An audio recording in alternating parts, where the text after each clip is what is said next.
Bien, le bonjour à toutes et à tous, 20 ans franc avec vous, nous sommes le jeudi 14 mars 2019, j'espère que vous allez bien. Alors on a eu un nouveau vote du Parlement britannique hier soir, comme vous le savez, la possibilité d'un divorce sans accord a été rejetée, de peu par le Parlement, mais ça a été rejeté.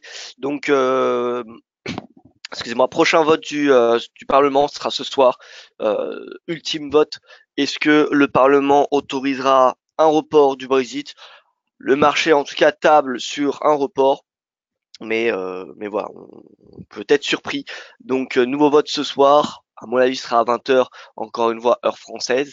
Et nous suivrons tout cela de très près. Alors, avant toute chose, je vais saluer la salle de trading. Bonjour tout le monde. Bonjour Frédéric. Bonjour Pascal. J'espère que vous allez bien. Euh, Loïc, que je sais également, moi, Raymond, bonjour, Alexandre, voilà, Gérard, Gilles de même, Denis, 20, bonjour, et bon courage pour votre première sur BFM Business. Alors oui, alors merci Denis. Alors, euh, la première BFM va peut-être être reportée, il y aurait un problème technique, donc voilà. J'essaierai de vous tenir au courant, mais voilà, a priori oui, en effet, ma première sur BFM Business serait à 11h30 aujourd'hui, mais bon, ça pourrait être reporté, donc nous verrons bien. Voilà, ça va être la surprise. Donc bonjour Cornel, bonjour May, bonjour Brice. Bonjour à toutes et à tous. Donc on commence par l'avertissement égal sur le risque que je vous invite à prendre connaissance. Le trading avec effet levé amplifie toujours les gains et les pertes. Un compte risque limité prend un risque de perte du capital investi. L'investissement sur compte prend un risque de perte en capital. IG fournit exclusivement un service d'exécution d'ordre. Sa présentation est à titre indicatif et ne saurait être considérée comme un conseil ou une recommandation. Voilà, alors bonjour tout le monde, bonjour François, Bertrand, bravo pour vous pour BFM. Alors écoutez Bertrand, vous pourrez me féliciter une fois que je serai passé, puisque pour le moment je ne suis pas encore passé, donc voilà, on verra comment sera ma première intervention.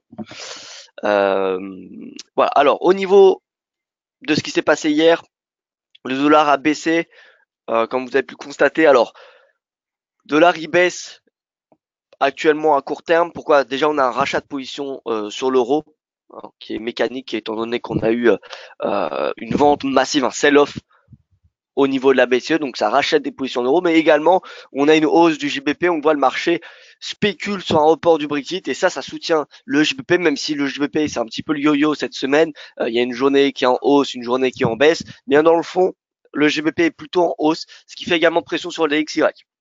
Voilà, donc c'est pour ça qu'on a eu une baisse. Maintenant, ce matin, on a quand même un dollar qui est assez fort, qui surperformait. Il y a de cela encore une heure. Donc voilà, ça va beaucoup dépendre finalement du vote de ce soir. Et ça dépend beaucoup du Brexit, parce que vous savez que le Brexit, ça n'a pas qu'un impact sur la livre sterling, ça a un impact également sur l'ensemble des paires majeures. L'euro va être assez particulièrement influencé par la décision du Brexit. D'accord? Si on a un Brexit, ça ne sera pas bon pour la livre, mais ça ne sera certainement pas bon également pour l'euro. Au niveau des indices, alors les indices ont progressé hier de façon assez surprenante quand même. S&P qui a gagné 0,70%. Pourtant le VIX est resté flat.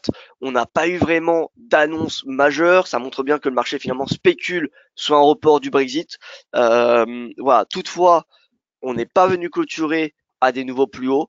Euh, voilà, la clôture, elle est à 2816 points, pile poil au prix de clôture du mois d'octobre dernier, vous savez, le fameux plus haut.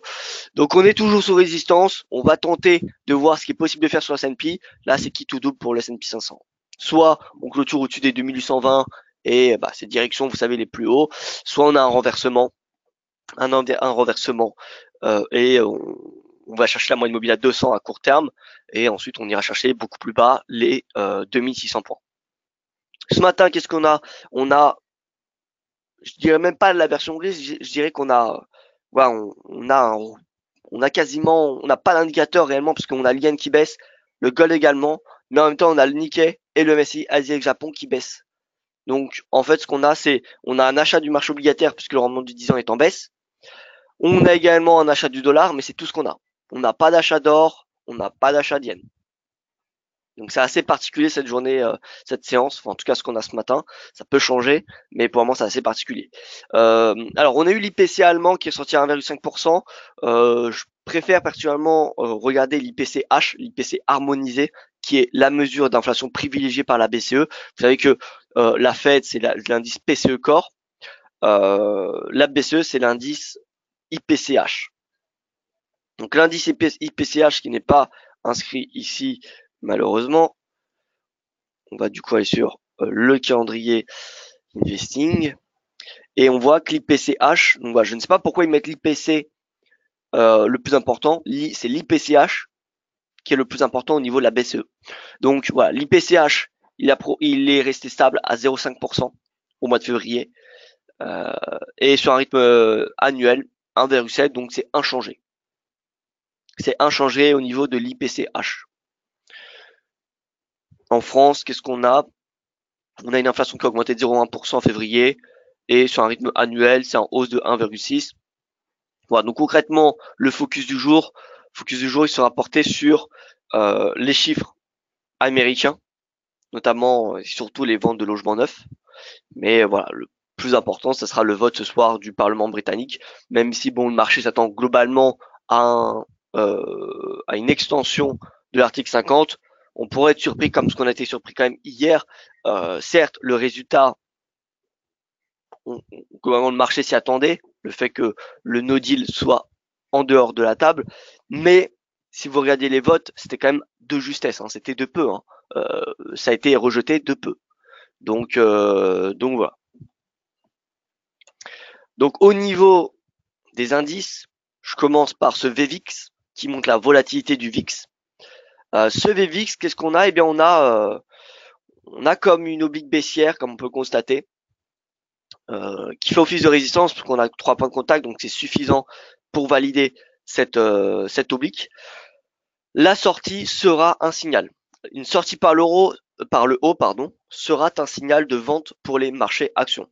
Si on regarde un petit peu dans le passé ce qui s'est passé avec le S&P, vous voyez, dès qu'on a une sortie par le haut, on a eu le signal de vente. Sortie par le, là du coup on n'a pas de sortie par le haut. Qu'est-ce qu'on a ici? Une sortie par le haut. À ce moment-là, et là on avait, bon, vous savez, la bulle, et après qui a suivi le flash crash. Bref, donc là on a des obliques. Bien évidemment, cette sortie sera très très suivie par le marché. Et si on a une sortie, ça sera un signal négatif. Ce sera un signal négatif pour les indices boursiers. Donc ce que je vais faire, c'est que je vais regarder le S&P, le cash, pas le futur. En prix de clôture, on voit que le prix de clôture, on est revenu à ces niveaux-là. On est venu au niveau d'octobre. Et si on se met les plus hauts prix de clôture, ouais, le plus haut prix de clôture, il est à 2813 points. Et on est venu clôturer juste en dessous de ce niveau de prix. Alors je répète, là on est sur le cash du S&P, on n'est pas sur le contrat futur. Donc c'est pour ça que le top à 2820 n'est pas visible. Voilà. Donc c'est une grosse résistance, comme on peut le constater. C'est une résistance qui, tant qu'elle n'est pas cassée, c'est compliqué, très compliqué de passer à l'achat, surtout au prix actuel. À la rigueur, si vous voyez le S&P, on était revenu à 2600, je vous dirais pourquoi pas, puisque c'est une belle correction, c'est une correction de 38%, donc techniquement ça se justifie. Mais là, les prix actuels, et même hier ou avant-hier, ont été encore très hauts, vous voyez. Donc voilà, donc là, ça va être assez critique. Soit on passe, soit on a une correction, et dans ce cas-là, le premier objectif, c'est la moyenne mobile à 200 jours, qui est à 2751. Ça, c'est l'objectif vraiment de très court terme. Mais dans le fond, moi, vous connaissez mon opinion, je pense qu'une correction de 38% de cette hausse est clairement envisageable. Donc, un retour à 2637 points. Voilà. Si on se met sur du 4 heures, alors qu'est-ce qu'on a sur du 4 heures? Sur du 4 heures, bon, on avait une divergence, donc ça, c'est du passé, c'est bon. On a un RSI qui est bullish, mais on n'a pas de signaux baissiers. On n'a pas de signaux baissiers. En horaire, on a une divergence. Divergence dans la zone de surachat, c'est assez intéressant, généralement. Vous voyez que prix de clôture, prix de clôture, prix de clôture, prix de clôture. Donc là, cette flèche va vers le haut, si on l'étend. Vous voyez que ça va vers le haut. Ici, ça va vers le bas. Donc là, une divergence de momentum. Maintenant, vous savez que pour exploiter une divergence, il faut absolument que le RSI passe sous 50. Donc c'est uniquement s'il passe sous 50 qu'on aura un signal baissier. Et là, bien, on ira chercher, comme je vous l'ai dit, la moyenne mobile à 200 jours, qui est à 2751 points. Donc ça, c'est le premier support. C'est le premier support. Voilà, donc ça c'est du horaire. En 30 minutes, la divergence sera un peu plus visible, comme on peut le constater ici. Sommet de plus en plus bas, sommet de plus en plus haut. Donc voilà, c'est assez clair, hein. On a une divergence, en plus d'un point de vue des gaps, gap de rupture, gap de continuation, gap d'essoufflement. Donc là, il suffirait qu'on gap à la baisse pour qu'on ait un top island et qu'on ait une figure de retournement. Et ça permettrait de renforcer les convictions baissières. Donc voilà, là on est sur un niveau de prix qui est particulièrement sensible. Là on était sur le cash, je vais passer sur le contrat futur. Voilà, donc contrat futur, le plus haut, vous voyez, 2823 points. On est venu clôturer sur le contrat futur à 2823, précisément 2822,70. RSI, bon c'est pareil, on se met en intraday 4 heures. 4 heures, bon, momentum bull. 1 heure, 1 heure, 1 heure, on n'a pas de signaux baissiers pour le coup, alors que sur le cash on a des signaux baissiers, et en 30 minutes non plus. Donc là pour le moment, voilà, prudence sur le S&P. Je reviens sur mes propos que j'avais il y a de cela 2 semaines, c'est-à-dire qu'on était sous résistance à 2800. 2800, ça reste un niveau de prix qui, d'un point de vue ratio risque-rendement, est particulièrement intéressant. Il est particulièrement intéressant à la vente parce que voilà, on a un risque, surtout au prix actuel, on a un risque de quoi? D'une dizaine, d'une quinzaine de points si on veut mettre un stop assez large quand même. On va pas mettre un stop non plus de 5 points, vous voyez, pour aller chercher au minimum le plus bas de vendredi dernier. Donc une baisse de 2722, on a 2122, bah une baisse de 100 points. Voilà, une baisse de 100 points pour 10 à 15 points, c'est plus qu'intéressant, vous voyez. Voilà, crédit exactement, gap de rupture, gap de continuation, gap d'essoufflement. Gap de continuation, ça, c'est un signal qui, en fait, c'est assez utile parce que finalement, enfin, généralement, ça apparaît au bout de 50% du mouvement total. Donc quand vous avez un gap de continuation, vous savez que vous avez juste à reporter le précédent mouvement haussier et vous avez votre objectif théorique. Parce que normalement, un gap de continuation, c'est au milieu de la tendance. J'attends ton avis sur le Nasdaq. Alors, écoutez, passons sur le Nasdaq.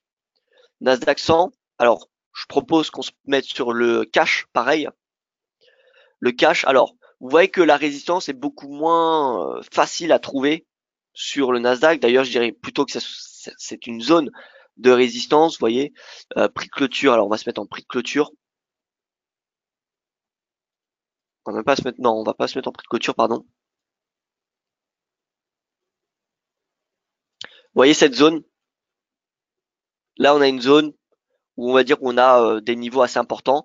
Donc là, on a eu le breakout du mois de novembre, on est passé au-dessus voilà, des 7200 et quelques, mais on est toujours sous ce top de la mi-octobre, tout comme le S&P 500. Donc voilà, 7300 points sur le Nasdaq. Si on clôture au-dessus de 7309 points, excusez-moi, eh bien on va chercher les plus hauts. On va chercher les plus hauts qui sont à 7700. Voilà. Donc le Nasdaq, on a une hausse. En 4 heures, c'est boule, que ce soit le RSI ou le prix. Pareil ici, en horaire, pas de divergence. En 30 minutes, on a une div par contre. Vous voyez qu'en 30 minutes, on a une div, donc ça sous-entend une correction au moins, je dirais, sur de l'intraday. Au moins une baisse intraday. Voilà. Maintenant, vous savez que le RSI à 50, s'il n'y a qu'une chose à retenir sur le RSI, c'est que 50, c'est un niveau de support ou de résistance. Ça dépend où est le RSI. S'il est en dessous, ça va être une résistance. Donc, voilà, là on est sur du 30 minutes. Le RSI, 30 minutes, lorsqu'il atteindra 50, il faudra être vigilant parce qu'on pourrait avoir un rebond. On pourrait avoir un rebond du RSI et donc du prix.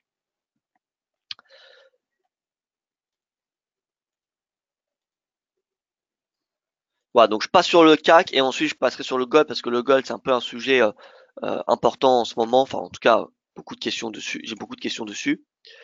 Alors, le cash, donc je peux pas être en intraday sur le CAC 40 ici. Le CAC il a progressé hier. Il progresse également. Là, on est voilà, j'ai pas la cotation d'aujourd'hui, donc il y a un délai. Fin de journée, ok. Bon, j'ai pas la cotation de ce matin, mais bon, le plus important c'est la clôture d'hier. Clôture d'hier, on le voit. Eh bien, c'est à 5306 points. On n'est pas à un plus haut. Alors, on a clôturé à un plus haut, pardon, annuel, mais on reste d'un point de vue des chandeliers, au niveau des mèches, on reste en dessous du plus haut de la semaine précédente. Regardez. On reste en dessous du plus haut du 6 mars. Donc à court terme, cette résistance est importante. Si on clôture au-dessus, bien pareil, c'est signal haussier jusqu'à 5500 points. 5500 points. Et si on passe en dessous de cette zone qui est assez importante, on le voit, eh bien ça serait un retour à 5000 points.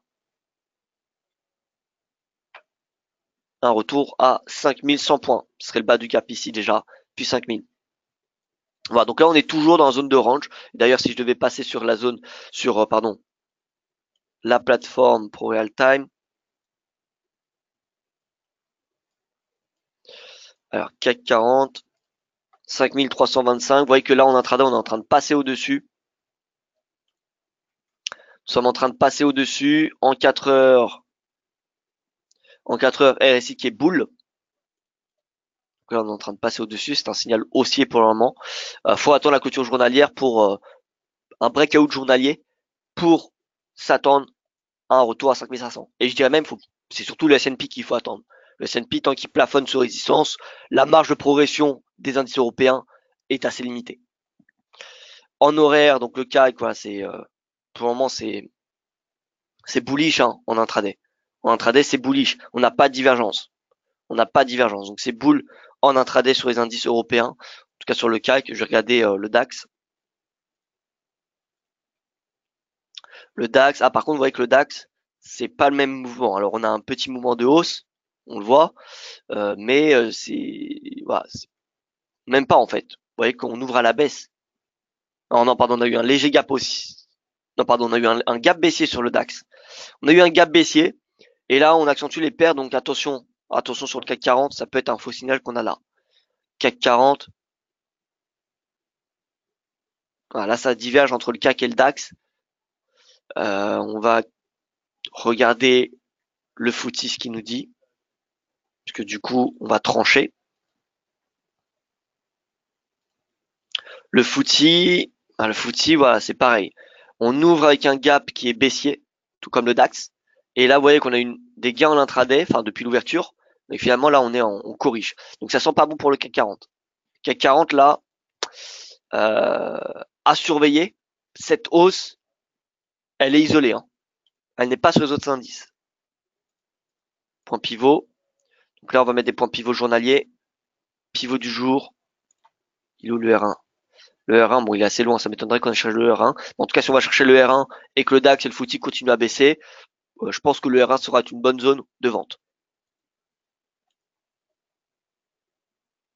CAC monte, mais DAX a du mal. Oui, tout à fait. Alors, qu'est-ce qui peut soutenir le CAC 40? Alors, le pétrole est en hausse, donc ça soutient le CAC, enfin surtout le CAC, plus le CAC que le DAX, pardon.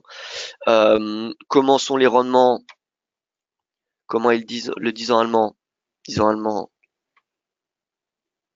il est en hausse, donc ça c'est pareil, c'est bon pour le CAC. Mais bon, là c'est quand même CAC quand même il progresse. CAC progresse alors qu'il est tout seul, hein, vous voyez. Il est tout seul. CAC dans le vert, DAX dans le rouge, MIB dans le rouge, l'IBEX dans le vert, le FTSE à l'équilibre. Et bon, l'IBEX, c'est pas lui qui, voilà, pas lui qu'on va regarder pour un indicateur leader. Ah oui, autre point sur le S&P, on va faire un petit tour sur les small caps. Small caps, vous voyez que hier, là c'est le chandelier d'hier, eh bien, on n'a pas une clôture dans le vert. Et le RSI est sous 50. Là, on fait le pullback. Donc là, ça peut être assez intéressant, hein, finalement. Là, le RSI, ça se trouve, on va avoir un nouveau mouvement baissier, étant donné qu'on a fait le pullback à 50. Breakout 50, pullback, on pourrait avoir une nouvelle baisse du RSI et donc une baisse des small caps. Donc là, encore une fois, moi, je n'intégrerai pas la hache de guerre trop tôt sur la S&P 500. C'est pas parce qu'on a une hausse hier, un retour à 2800 au plus haut finalement d'octobre, que ça y est, le S&P est parti pour aller chercher les 2900. Moi, encore une fois, tant que le S&P n'a pas clôturé au-dessus des 2820 points, je reste plutôt baissier. Voilà. Et regardez, même en 4 heures, le S&P 600, les small caps, RSI sous 50. Donc là, ça sera surveillé aujourd'hui. Hein. Aujourd'hui, ça devrait être critique, ça devrait être décisif, parce que Si on a une baisse des small caps et que le S&P consolide, voire continue à progresser, ce sera clairement un signal alertant pour le S&P. Parce que normalement, les small caps sont considérés comme un indicateur leader. On a également l'USD-Yen qui est un indicateur assez important à surveiller. L'USD-Yen, qu'est-ce qu'il fait? Alors là, le USD-Yen, il bondit, impressionnant. Il bondit depuis hier soir. Alors en 4 heures, breakout, au niveau des bandes de Bollinger, on a le squeeze, donc là c'est un signal haussier qu'on a là. Là c'est un signal haussier, en bas du canal, bah c'est boule. Hein. L'USD Yen là, ça y est, c'est reparti pour le bull et c'est retour à 112. Retour à 110, donc 112, donc il y a une 35 pips à aller chercher. 112, ça sera une résistance. Ensuite, il faudra voir si on a le breakout, on ira chercher cette oblique baissière, qui est assez importante puisque regardez, c'est celle qui va chercher tous les sommets depuis 2018. C'est les sommets de 2018. Donc voilà. Donc si on passe au-dessus de 112, c'est 113, la prochaine résistance. Voilà, c'est Total et les bancaires qui soutiennent le CAC, nous dit Denis. Ça m'étonne pas, le pétrole est en hausse, le 10 ans allemand, enfin les obligations sont en baisse, les rendements obligataires sont en hausse, donc ça m'étonne pas du coup que le CAC surperforme. Parce que le CAC c'est de plus en plus des valeurs de luxe, mais de base le CAC c'est quoi? C'est l'énergie et surtout le pétrole, et c'est les bancaires. Nasdaq, je n'ai pas les mêmes valeurs, cela doit être du fait que je sois sur le contrat cash euro, je suppose. Oui, peut-être, crédit, peut-être. Bon, après, les points, il n'y a pas non plus une grande différence, à mon avis. Hein. En tout cas, l'analyse technique reste globalement similaire. Vous avez peut-être ajusté au niveau des points, ça va être légèrement différent, mais l'analyse technique, elle va rester identique. Les fluctuations vont être les mêmes. Donc, l'or, j'y viens. L'or, bon, d'un point de vue Enkinashi, il n'y a pas de quoi s'inquiéter. Vous voyez, Enkinashi, bon, c'est un indicateur qui est latent, mais on voit qu'on n'a pas de renversement d'un point de vue Enkinashi. Au niveau de la MACD, on n'a pas de signaux d'achat, mais on pourrait en avoir un prochainement. Au niveau des chandeliers japonais classiques, bon, on voit qu'on a un repli ce matin. Pourquoi on a un repli? Ben, on regarde DXY qui est en légère hausse, donc ça fait légèrement pression. Et on a de l'appétit au risque, on voit le CAC qui a progressé, donc qui progresse. Donc voilà, ça fait pression sur l'or. Maintenant, est-ce qu'il y a de quoi s'inquiéter? La réponse est non. La réponse est clairement non. Voilà, en journalier, c'est baissier ce matin, en 4 heures c'est baissier, mais regardez, on revient sur 50, donc ça peut être une zone de rebond. En horaire, on passe en dessous, donc ça sous-entend qu'à très court terme, en intraday ce matin, on pourrait avoir une poursuite de la baisse. En 30 minutes, par contre, là on a quelque chose d'intéressant, enfin on commence à avoir quelque chose d'intéressant, puisqu'on commence à avoir une divergence. Creux de plus en plus bas, creux qui sont probablement de plus en plus haut. Donc je pense que l'or peut clairement en intraday glisser jusqu'à 1300, et ensuite faudra surveiller les signaux, bien évidemment, je dis pas qu'il faut payer 1300 de façon aveugle, mais je pense qu'il y a moyen qu'on ait un rebond vers 1300 jusqu'à des plus hauts. Je rappelle les catalyseurs, enfin plutôt les facteurs qui sont à regarder pour analyser l'or, c'est le dollar et le VIX. Si le VIX monte, c'est bon pour l'or. Si le dollar baisse, c'est bon pour l'or. Et inversement, si le dollar monte, c'est pas bon pour l'or. Si le VIX baisse, c'est pas bon pour l'or. Donc si on a un breakout haussier du S&P et un breakout haussier du DXY, ce sera pas bon du tout pour l'or. Par contre, si on a le DXY qui continue à baisser et le S&P qui baisse depuis les prix, depuis ces résistances qui sont testées depuis hier, eh bien ça serait bon pour l'or. Voilà. Donc DXY, on fait un petit tour. Voilà, DXY baisse, regardez en 30 minutes, retour à 50. Et là, on a la nouvelle baisse. Donc là, je serais pas surpris si on a un nouveau mouvement baissier du DXY en intraday.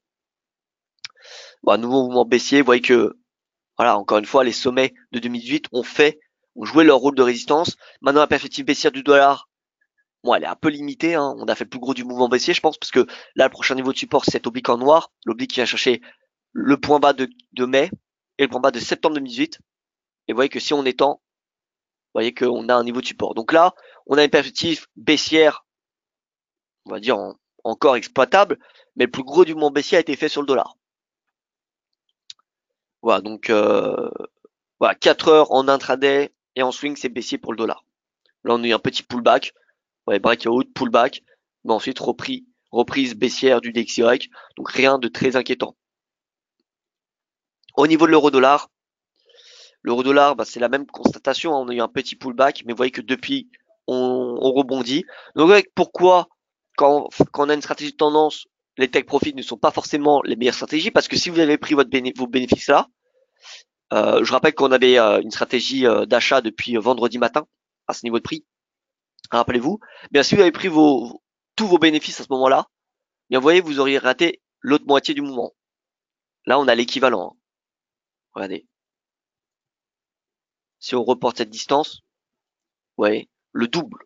Donc, si vous avez pris finalement tous vos bénéfices ici, en fait, vous auriez pu prendre le double si vous avez laissé courir vos gains.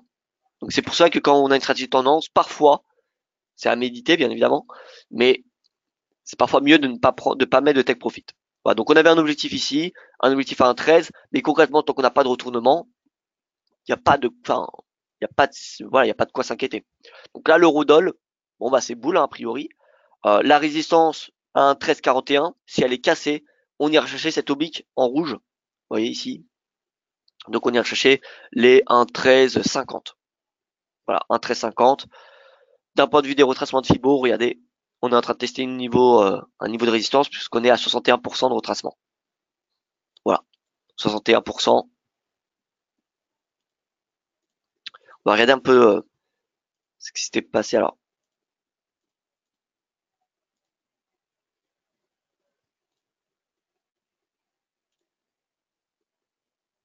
Alors, 4 heures. Voilà, donc là, on va chercher, vous voyez, 61%. Combien avions-nous retracé? 61% à ce moment-là, vous voyez, plus haut, plus bas. Retracement de 61, à peu près. Ici, plus haut, plus bas. Retracement, un peu plus 61, j'ai l'impression que c'est 70, hein, là. Là, on est plus sur du 70. Donc voilà, entre 61 et 70%, on voit que c'est une zone où on avait eu récemment des renversements. Donc, oups, alors j'ai supprimé un canal baissier. Bon, c'est pas grave. Donc là, on va chercher, vous voyez, la moyenne mobile, les 1,1350, ça va être critique pour l'euro-dollar. Ça va être qui tout double.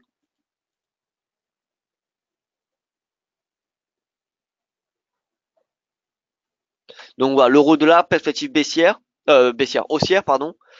Techniquement, c'est haussier. Sur le RSI, voilà, on n'a pas de quoi s'inquiéter d'un point de vue sur le 4 heures, sur le horaire, sur le daily. Je regarde le 30 minutes, mais 30 minutes, pareil, on n'a pas de quoi s'inquiéter pour le moment, c'est bullish, hein.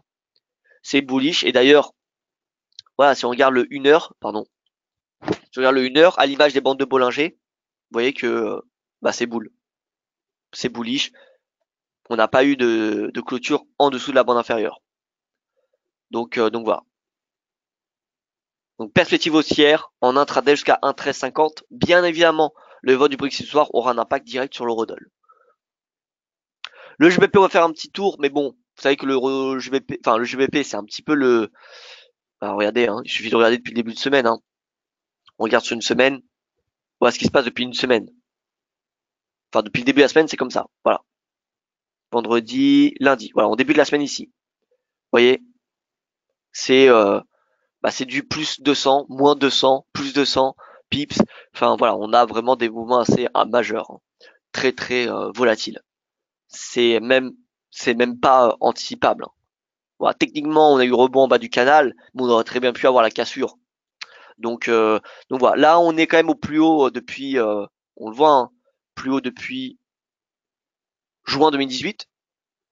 Donc là, la prochaine résistance mineure, c'est celle-ci. C'est un 34,65, hein. Donc là, voilà, si on a une extension de l'article 50, je pense que les possibilités c'est un 35. Maintenant, j'ai du mal à voir le GBP USD monter au-dessus de 1,35. À part si on a une chute du dollar. Si on a une chute du dollar, oui, le GBP USD va monter. Mais d'un point de vue du Royaume-Uni et seulement le Royaume-Uni, GBP, quels sont les facteurs de soutien? Seulement si on a un report du Brexit, mais ça a déjà été quand même beaucoup pricé. Ça a déjà été intégré dans les prix. Donc voilà, je pense qu'il y a peu de marge de progression. Si on regarde l'euro GBP, regardez, chandelier journalier. Regardez, là on prend 76 pips. Du point bas au plus haut, du point bas au plus haut, on prend 100 pips. Point bas au plus haut, lundi, c'est 200 pips. Point bas plus haut, 155. point bas plus haut, 167. Vous voyez qu'il y a de la volatilité sur l'euro GBP. Hein. Là, si on se met sur du 15 minutes, vous voyez que c'est les montagnes russes. Hein.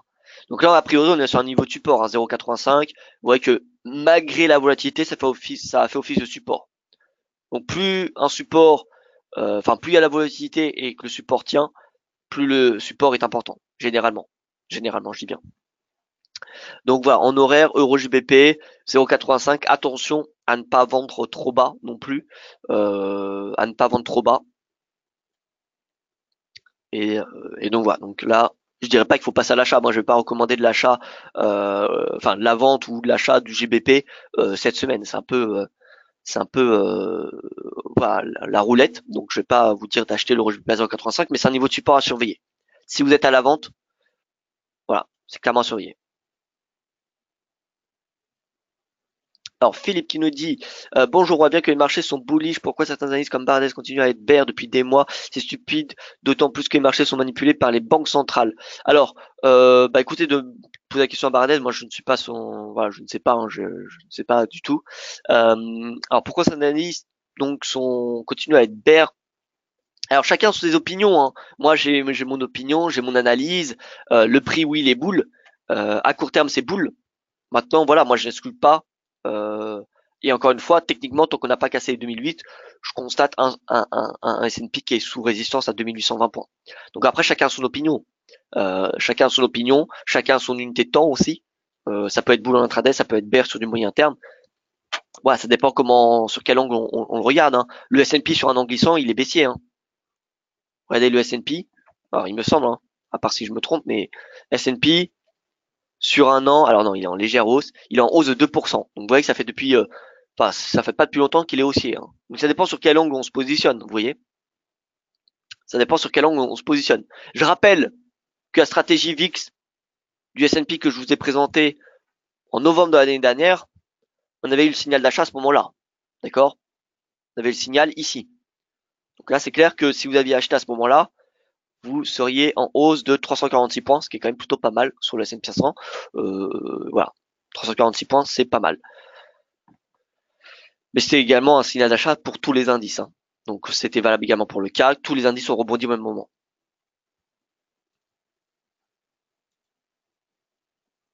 Philippe qui me dit oui sur 10 mois le DAX est baissier mais ça ne veut rien dire. Exactement Philippe, ça ne veut absolument rien dire. Bullish, bearish, ça dépend de l'unité de temps, ça dépend vos signaux, enfin ça dépend de plein de choses. Vous voyez.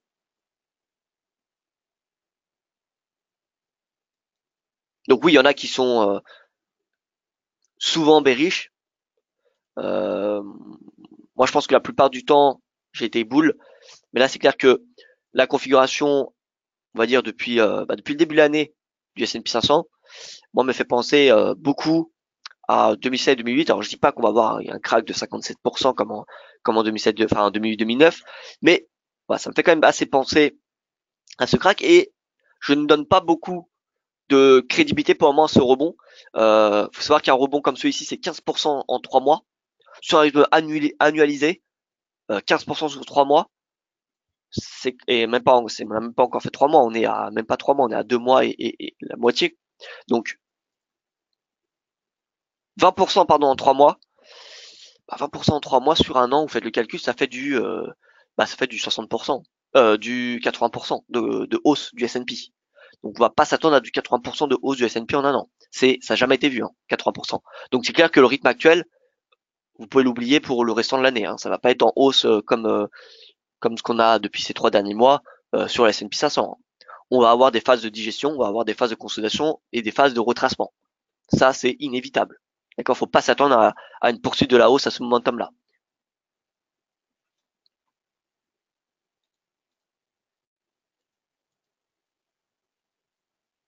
Crédit qui me dit plus de 300 points avec la stratégie VIX. À quand le prochain signal que je capitalise un max dessus? Eh bien, dès qu'il y aura un sell-off, parce que cette stratégie VIX repose sur le sell-off. Donc, dès qu'on aura un mouvement comme celui-ci ou celui-ci, eh bien, c'est quand personne n'en veut que cette stratégie VIX donne un signal. C'est clair que la stratégie VIX, faut pas avoir peur. Hein. Faut pas avoir peur de se positionner à l'achat, parce que souvent le signal du VIX, rappelez-vous de la stratégie VIX, il a lieu quand on a un mouvement baissier extrêmement violent sur le S&P. Donc dès qu'on a une baisse de 2% pendant plusieurs séances sur le S&P, se positionner à l'achat, voilà, faut être confiant, hein. Faut être confiant. Donc la stratégie VIX, sur le papier, elle est bonne.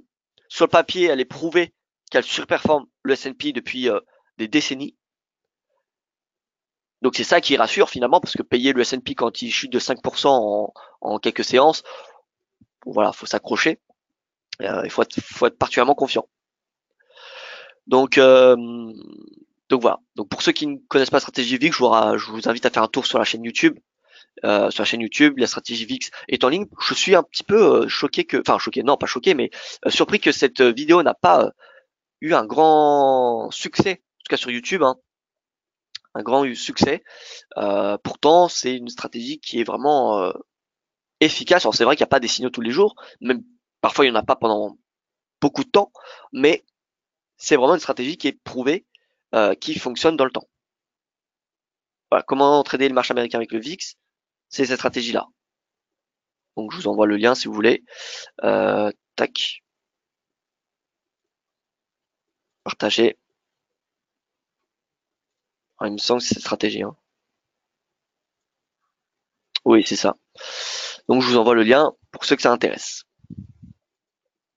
VIX, oui, c'est idéal pour les indices. VIX, pour moi, le VIX, c'est le meilleur indicateur qui existe. Le meilleur indicateur. Philippe qui me dit, en gros, ces analystes n'ont pas vu la hausse énorme et ils prévoient un crack, vous ne trouvez pas cela étonnant? Bah déjà, Philippe, si vous avez pu anticiper le rebond de 20% du S&P fin décembre, bravo, félicitations. Je pense que oui, en effet, il n'y a eu aucun analyste qui a prévu cette hausse. Alors peut-être parce que ces analystes sont incompétents, ou peut-être tout simplement parce que cette hausse était inattendue. Moi, je table plutôt sur la deuxième option.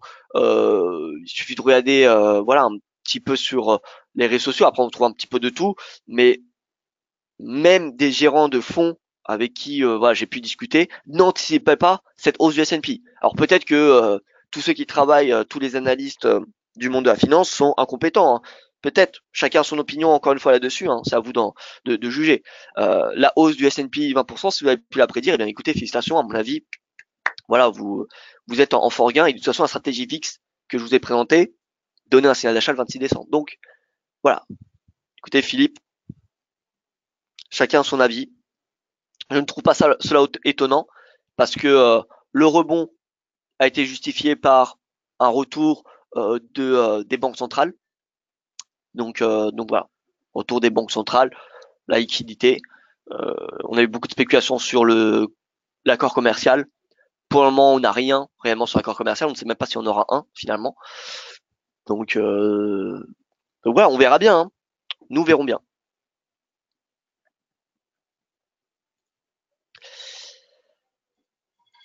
Alors, il y a du VDAX, VCAC, VOIL. Alors ça, oui. Par contre, c'est dérivé du VIX, un VDAX, VCAC, VOIL. Je sais pas si c'est très très performant, hein. Regardez la vidéo que je vous ai envoyée sur la stratégie du VIX.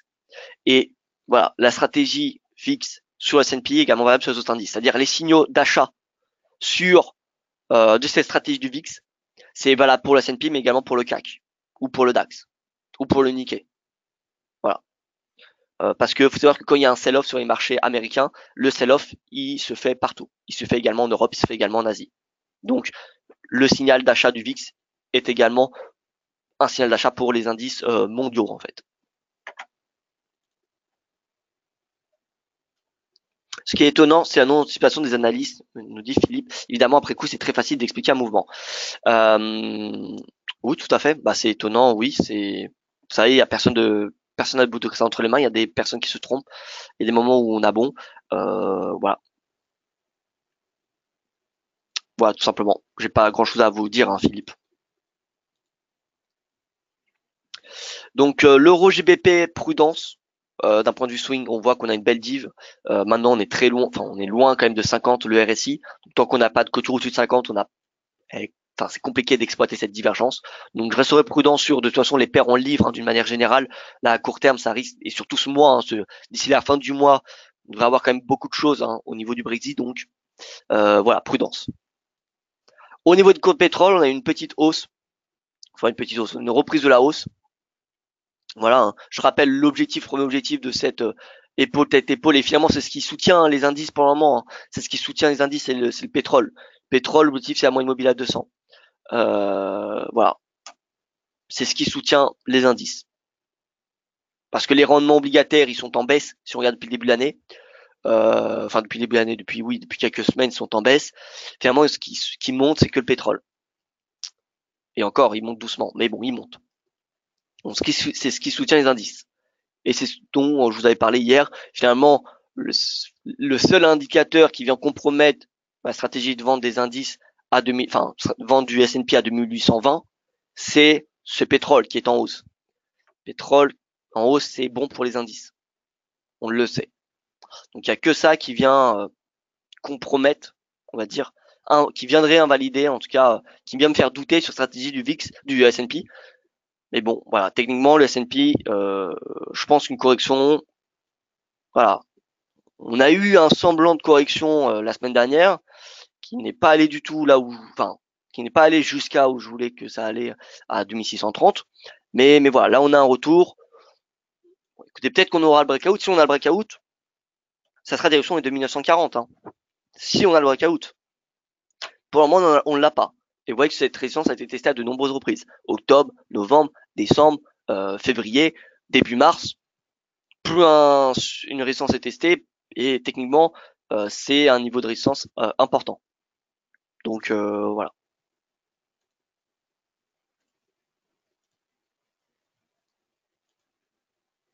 Que penser du chiffre hier de la production chinoise en baisse, impact sur les indices mondiaux? Alors oui, petit impact en intraday. On avait vu les indices asiatiques ont clôturé dans le rouge, hein. Enfin le Nikkei à l'équilibre, mais l'indice chinois qui a clôturé en baisse, le CSI 300. Alors la production industrielle qui a chuté à son niveau le plus bas depuis 17 ans. Donc voilà, ça ravive un petit peu les craintes d'aversion au risque, mais le marché, on voit qu'il est clairement pour le moment focus sur le Brexit. Il est focus sur le Brexit. Donc voilà. Donc l'impact, c'est le ralentissement de l'économie mondiale. Vous savez que ça pèse sur les indices. Ça ne se matérialise pas sur les cours de pétrole à court terme, puisque les cours de pétrole sont assez influencés par l'offre qui est censée diminuer avec le gel de la production de l'OPEP. Mais voilà.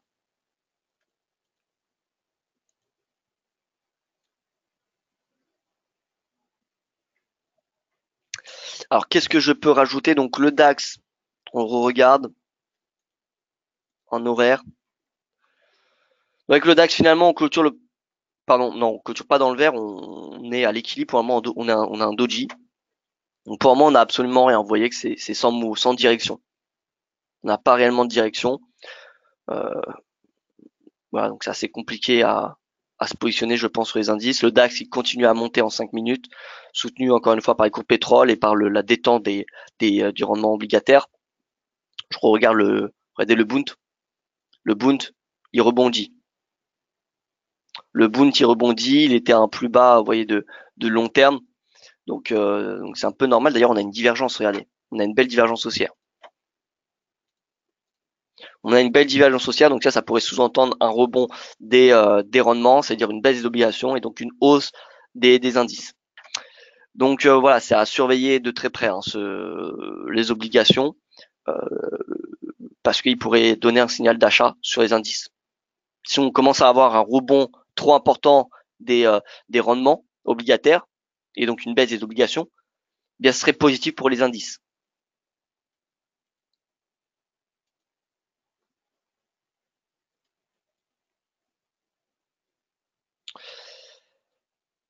Voilà donc pour ce point de marché. Alors, faisons un petit tour ici sur ce graphique. Voilà, on voit l'euro, franc, dollar, bon, à l'équilibre, enfin surperforme. Et à l'inverse, yen, AUD, sous-performe. Probablement pourquoi on a ces Davis Como et le yen qui sont ensemble, bien parce que c'est la production industrielle chinoise. Là, on voit, c'est la région asiatique finalement qui sous-performe. D'accord?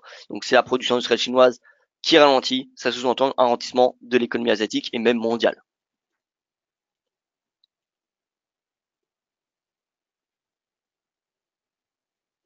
Philippe qui nous dit alors en fait ceux qui voient un crack pense que le mouvement actuel est un spike à la hausse pour ensuite plonger. Comment savoir si c'est une fuite en avant?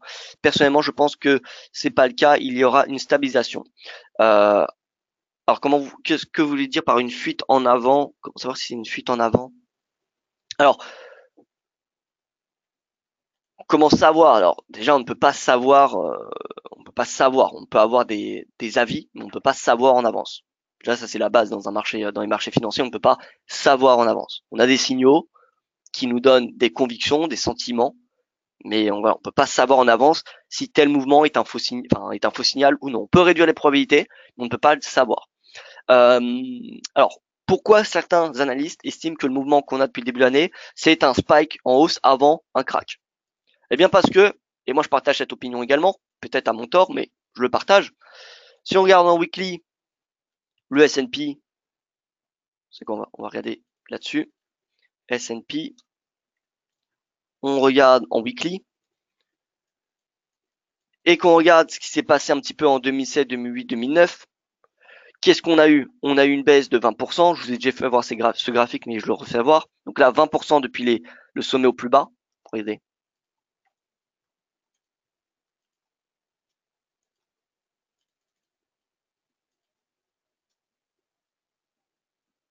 Moins 19, non, moins 20.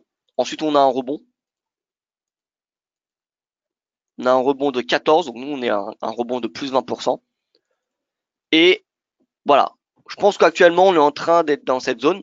Donc c'est qui tout double, comme ce que j'ai dit en début d'année. Soit on casse la résistance à 2820 et ses directions à 1552. Là, finalement, on voit que la résistance, elle était ici. Hein, vous voyez. Donc c'était variable. On pouvait trouver ici ou on pouvait avoir ce niveau-là. Bref, c'était cette zone de prix. Cette zone de prix, c'était la résistance. Donc soit on passait au-dessus et c'était direction les plus hauts, ou soit on avait un renversement, on avait un retour au plus bas, d'accord, du précédent mouvement baissier.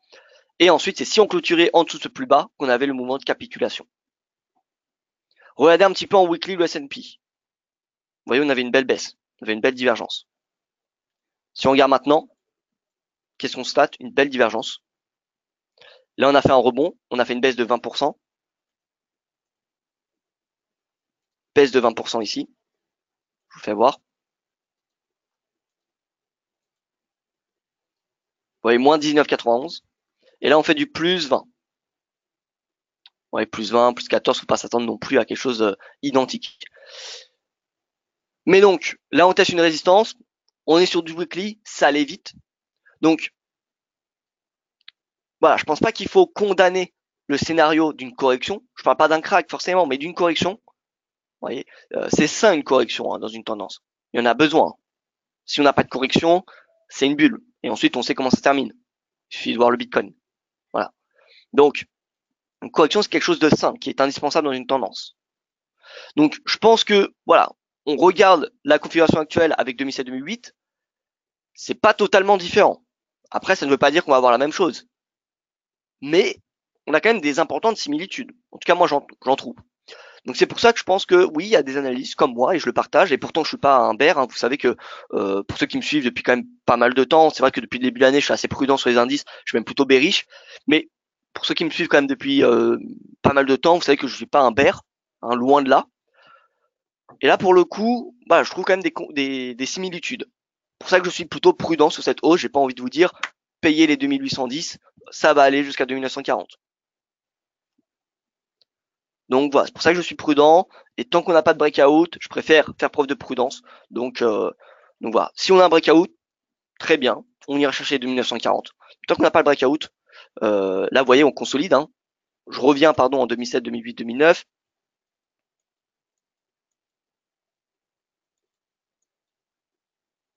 Vous voyez qu'ici là c'était la résistance. On est venu consolider pendant pas mal de temps. Vous voyez que la résistance, si on se met si on trace un rectangle, ouais, la résistance était ici. Hein. Ce plus haut, ce plus bas, bon, elle était assez large. Finalement, on avait plusieurs résistances. Enfin, en journalier, on avait quoi? On avait ce niveau-là. Et on avait ce plus bas ici. Ouais, donc cette zone, finalement, c'était une zone assez délicate à trader. D'accord? Et finalement, vous voyez que bon, on a eu un petit breakout, mais on était toujours dans cette zone de résistance. Et ensuite, on a eu la baisse. Mais vous voyez pendant combien de temps on a eu la consolidation finalement autour de cette résistance? On l'a eu pendant, voilà, 25 bars, donc 25 séances. Ça fait un mois de bourse. Là, on n'est pas à un mois de consolidation à 2800. 2800, ça fait 2-3 semaines qu'on y est. Vous voyez là, ça fait depuis ce moment-là. Ça fait 16, 12 bars, 12 séances.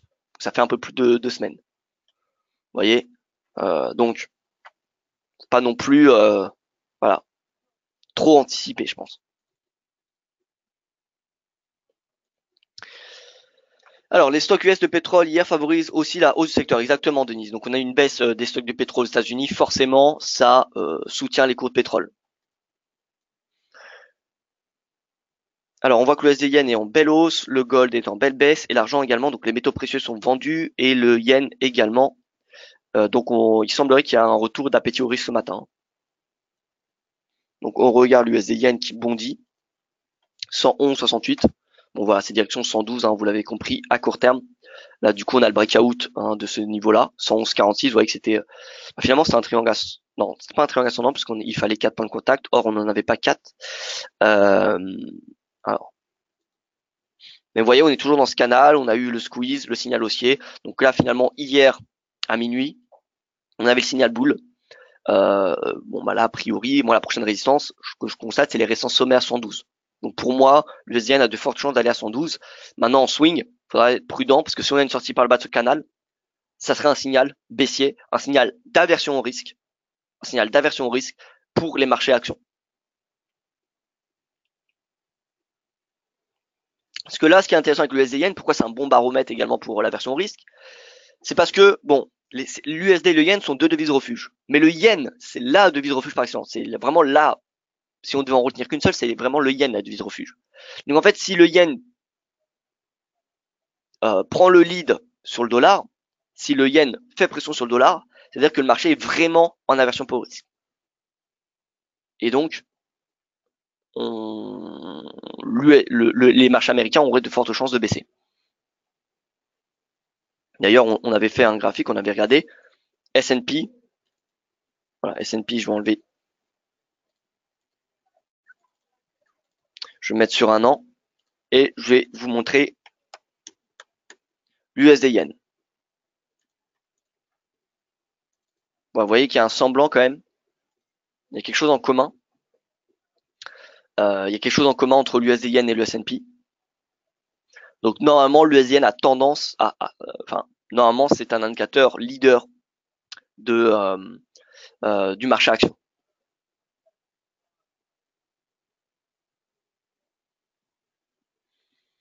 Voilà, donc si l'USD Yen demain il venait à donner des signaux baissiers en sortant par le bas de son canal, par exemple, eh bien ça renforcerait les perspectives baissières du S&P. Mais encore une fois, le plus important c'est le S&P lui-même et c'est le prix du S&P.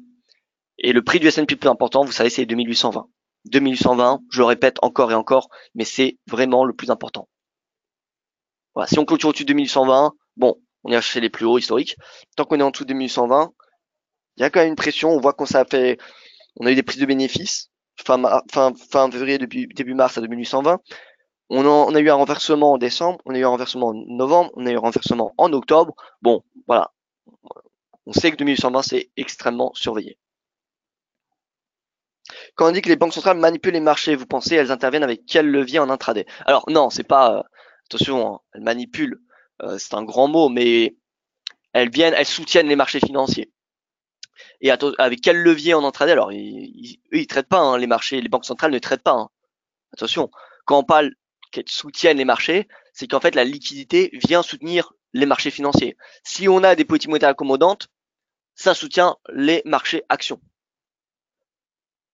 Donc c'est ça en fait hein, le soutien des banques centrales. Les banques centrales n'achètent pas des actions, à part la Banque du Japon qui achète des ETF sur le Topix et le Nikkei. Mais à part de cela, la Banque centrale européenne ou la Fed n'achètent pas d'actions. Ils achètent beaucoup d'obligations. Du coup, le rendement est faible, voire même négatif. Et donc, en tant qu'investisseur, ce que vous cherchez, bon, c'est pas perdre de capital, mais c'est également de faire de l'argent. Donc, si vous voyez des obligations qui ne vous donnent pas d'argent, ne vous rémunèrent pas, qu'est-ce que vous allez faire? bien vous allez aller sur le marché action. Et donc c'est pour ça qu'on dit que les banques centrales ont créé une bulle sur les marchés actions, c'est parce qu'ils n'ont pas acheté des marchés actions, mais en fait ils ont inondé le marché obligataire. Donc le marché obligataire n'est plus du tout rémunérateur, à l'image voilà, de l'assurance vie, on le voit, ça a chuté les rendements. Enfin bref, les rendements ont chuté en Europe et même aux États-Unis. Bon, ça remonte depuis peu avec la Fed, mais bon, voilà. Les rendements sont extrêmement faibles, donc ça a obligé les obligations en quête de rendement de se positionner forcément sur les actions parce qu'il y avait que les actions, il y a que les actions qui rémunéraient. Pourquoi les banques centrales ne traitent pas? Alors ça, c'est une bonne question. Pourquoi ils ne traitent pas? Ils pourraient très bien trader comme le font, enfin trader. Attention, ça dépend ce qu'on entend par trader, hein. Euh, une banque centrale, c'est des milliards de dollars, voire des centaines, voire des milliers de milliards de dollars. D'accord? Donc trader, pour ça, pour titre de comparaison, le CAC, hein, les volumes journaliers quotidiens, c'est 3-4 milliards. Hein. Donc imaginez une BCE commence à trader le CAC, elle va vite manipuler pardon, le CAC 40. D'accord? Donc une banque centrale peut pas trader le CAC. Ce qu'elle peut faire à la rigueur, comme le fait la Banque du Japon, c'est acheter des ETF sur Nikkei et sur le Topix. Mais là, on parle plutôt, entre guillemets, d'investissement, pas de trading, pas de spéculation. D'accord. euh, Mais ça, c'est que la Banque du Japon qui achète des actions. Pour le moment. Il n'y a pas de BCE, il n'y a pas de Fed qui achète des actions européennes. Elles achètent des obligations. Enfin, la Fed a arrêté d'en acheter, mais la BCE continue. Voilà donc pour ce marché, écoutez, j'ai rien d'autre à rajouter. Merci pour votre attention. Je vous souhaite une excellente journée et je vous dis à demain pour mon prochain point de marché.